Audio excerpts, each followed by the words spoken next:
Yo, what's happening? It's gonna be a bit of a speed run. I was watching something the other day, and it's one of my favorite YouTubers. He goes out and holds a sign that says "God bless the homeless veterans." He calls it a mirror to society, and he basically waits to see how people react to a person holding a sign that says "God bless the homeless veterans." The reason why he chooses those words is because, one, God bless invokes religion. Two, homeless invokes someone less fortunate. And then veterans invokes civic pride, the people who serve the country. And so it's to see how people react to that sign. And a lot of times people are very kind. They'll offer money. He'll turn it down. He say, "I'm not homeless. I just want to promote this message."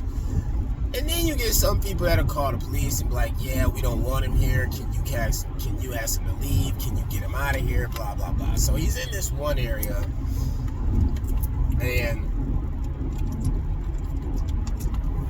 I think it was like near a gated community, and he got his sign up and everything. And the lady comes out and says something to him like, "You can't be here." And he's like, "Ma'am, this is a public sidewalk." She's like, "Well, this is a private community." He's like, "Well, I'm not in your community. I'm on the sidewalk. It's public."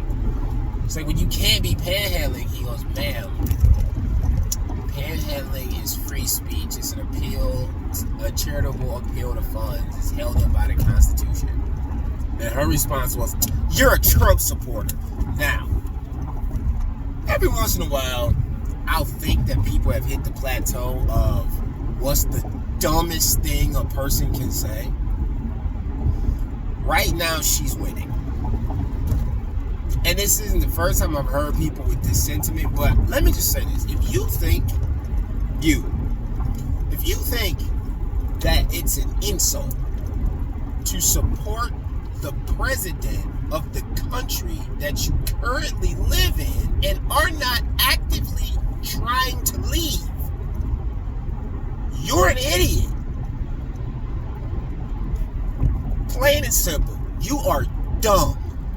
If you live in a country and you are not actively trying to leave, and yet you won't support the president of that country, you are an idiot, because you are operating against yourself.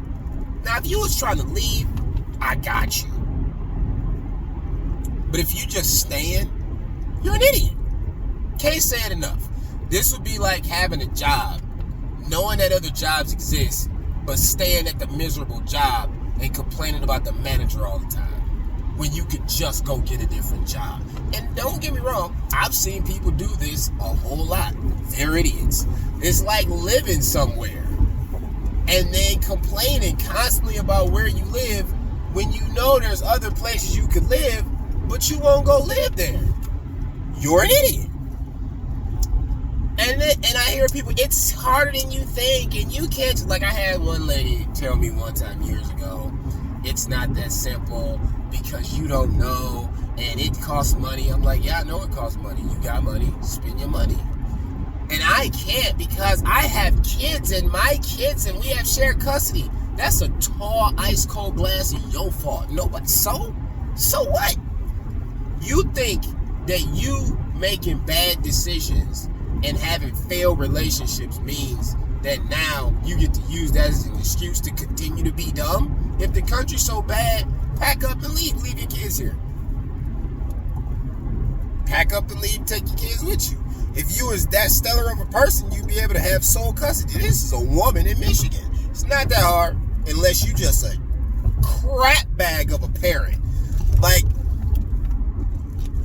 people outside of Michigan don't understand. Michigan is horrific to men in custody cases. So if a woman wants primary or sole custody, she can get it fairly easily. So the fact that you don't have it means you probably suck. And if you wanted it. If you don't want it, then shut up. Or take everybody. Get back with the person you decided to make babies with, and all of y'all leave. But to stay and then make it that's an insult. You're a Trump supporter. You're so dumb. You so dumb. And the crazy part is you can't even ask these people what they don't like because they never know. And it's like, I'm not even a political person like that. I don't talk left-right stuff. I don't try to talk conservative, progressive, all that stuff, whatever. I'm a God first, everything else come after that kind of guy. So, whatever. And in the Bible, it even tells you how to handle that. Give to Caesar what belongs to Caesar. Whatever. But, and maybe it's my biblical values that make me look at it that way, because it is a biblical value that you have to respect and honor the government over the land you live in. So that could explain it. That could be the epiphany of the day, that these people are just godless heathens, and so that's why they think that way. I don't know. But yeah, if you live in the country and you're not actively trying to leave, but yet you don't support the leadership, you're an idiot. I can't say it enough.